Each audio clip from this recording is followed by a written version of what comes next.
Buenas tardes, mi nombre es Julieta Savid y para esta presentación quisiera introducirlos a lo que fue mi paso por las prácticas en salud mental comunitaria y a lo que fue el trabajo de integración final titulado Un eclipse en la salud, perspectivas y abordajes comunitarios. Bueno, las experiencias que se desprenden de este trabajo tuvieron por un lado una modalidad virtual en el Hospital Área Programa de Sierra Colorada, donde ahí participé exclusivamente de las reuniones de equipo de salud mental. En esas reuniones se extendió después la invitación a que podamos participar también de una reunión zonal y de la planificación de una radio abierta. Esta radio tenía como objetivo poder concientizar y crear distintas propuestas y estrategias junto con la comunidad para hacer frente a lo que era el eclipse total de sol, un fenómeno que en esa localidad iba a ser como mayormente visualizado. Esto producía, digamos, que la comunidad y el hospital entraran en alerta y preocupación porque iba a implicar una aglomeración de turismo, de turistas, digamos, siendo que no estaban garantizados los protocolos adecuados para, para el contexto de pandemia que se estaba viviendo y el hospital no contaba, digamos, con los insumos o el personal suficiente para hacer frente a la probabilidad de algún contagio masivo. Bueno, esta razón fue este motivo fue por el que utilicé la palabra eclipse tanto en el título como en el tema, porque a mi parecer me permitía, digamos, jugar con este efecto de luces y sombras que produce este fenómeno y que también quizás podría estar produciendo esta pandemia, pero en nuestras subjetividades, en nuestra cotidianidad y en nuestros vínculos. Bueno, otro de parte de mis prácticas también fue participar en el voluntariado de epidemiología de Cipolletti, ahí junto con otras compañeras de psicología y estudiantes avanzados de medicina, realizábamos distintos intercambios y seguimiento epidemiológico y acompañamiento psicológico a casos estrechos de COVID, es decir, a personas que habían tenido algún vínculo estrecho con alguien que había sido identificado como positivo con el virus. Em, bueno, del pasaje por estas experiencias y mientras yo iba realizando la redacción del escrito, fueron surgiendo muchas preguntas, algunas estaban relacionadas con cómo se podía crear prácticas comunitarias o dispositivos comunitarios en este contexto, cómo hacer salud mental durante la cuarentena. Otra de las preguntas que surgían era cómo enfrentarnos o acompañar la enfermedad y la muerte a partir de la virtualidad. Este era un interrogante que surgía con más fuerza, digamos, durante las prácticas en el voluntariado, porque muchas de las llamadas que realizábamos tenían como esta temática como algo principal. Otra de las preguntas que surgía era intentar comprender qué implicaba, digamos, esta pandemia que estaba produciendo, si quizás estaba de alguna manera agudizando algunos malestares comunitarios, si se esclarecían o ocultaban algunas vulnerabilidades o vulneraciones y potencialidades en salud mental. Bueno, eran muchos interrogantes que intenté ir abordando de a poco bajo un interrogante guía que era el cómo crear prácticas en salud mental comunitaria frente al eclipse pandémico 2020, teniendo en cuenta las experiencias mencionadas. Bueno, los objetivos entonces que se desprendían de este trabajo era poder promover la reflexión acerca de la creación de prácticas en salud mental comunitaria, y para esto era importante poder lograr una introducción a lo que era la psicología comunitaria, lo que era lo comunitario, el trabajo rionegrino,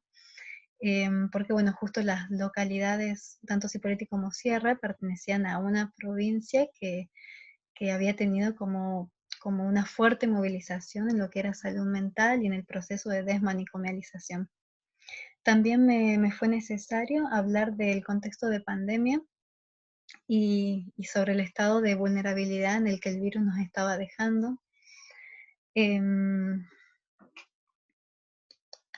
sí, en un estado de vulnerabilidad porque estaba toda nuestra cotidianidad, digamos, teñida de lo que eran pérdidas, duelos de distintos tipos, de incertidumbres y de temores.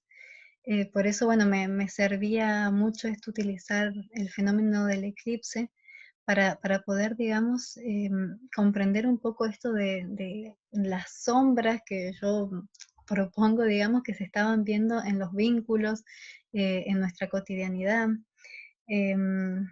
en nuestra salud mental y en el sistema de salud que estaba totalmente colapsado. Igual también propongo que son como sombras que se iban iluminando a la vez que se iban proponiendo nuevas propuestas, nuevas maneras de abordaje, que se le iba dando valor a lo que es el trabajo en equipo. También la virtualidad fue esencial, una herramienta esencial para poder sostener los vínculos y para poder llegar a personas que de lo contrario muchas veces no se podía llegar. Sin embargo, esto de la virtualidad me parece que tenía como una doble cara, porque mientras lográbamos acercarnos a más personas, a la vez otros quedaban de alguna manera como excluidos. Por ejemplo, en Sierra Colorada, la mayoría de los habitantes están como esparcidos en el campo y el medio de comunicación por excelencia que tienen es la radio. Y no todos cuentan con otro tipo de tecnología para comunicarse y adaptarse, digamos, a la nueva cotidianidad. Así que para mí tenía como esta doble cara la virtualidad. Em, bueno, también en el trabajo fui describiendo las distintas experiencias, intentando vincularlas con conceptos teóricos, con autores. Utilicé mucho a Galende para hablar de salud y enfermedad, también a Pietra, a Stolkiner, a Matus, bueno, distintos autores para ir abordando lo que era el hacer comunitario, la planificación. Después también intenté transmitir los lineamientos de los que me fui apropiando a lo largo de la práctica,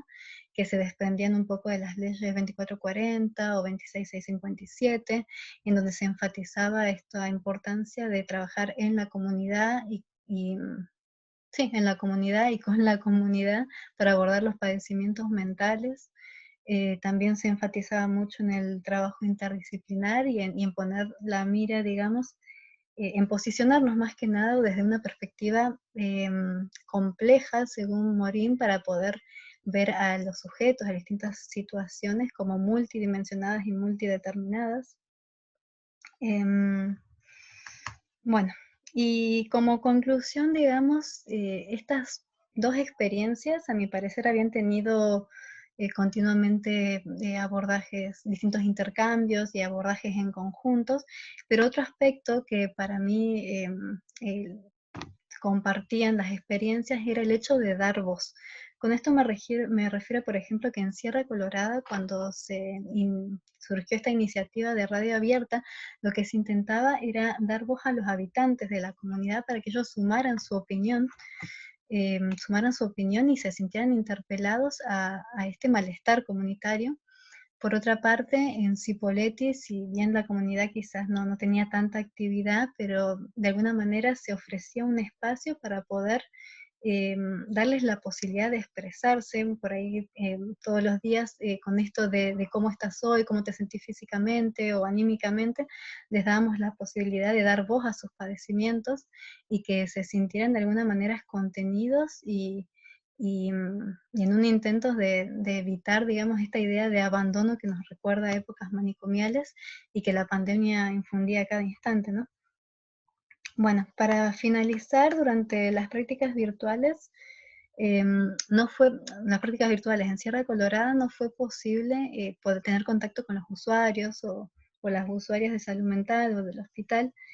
pero sí se pudo como palpar esta preocupación y la necesidad de un Estado garante que velara por la protección de la comunidad. Por otra parte, en Cipolletti, cada persona, digamos, ponía sobre la línea sus angustias, sus temores, y esto, bueno, hacía surgir esta pregunta de cómo acompañar todas esas cosas a través únicamente de la virtualidad.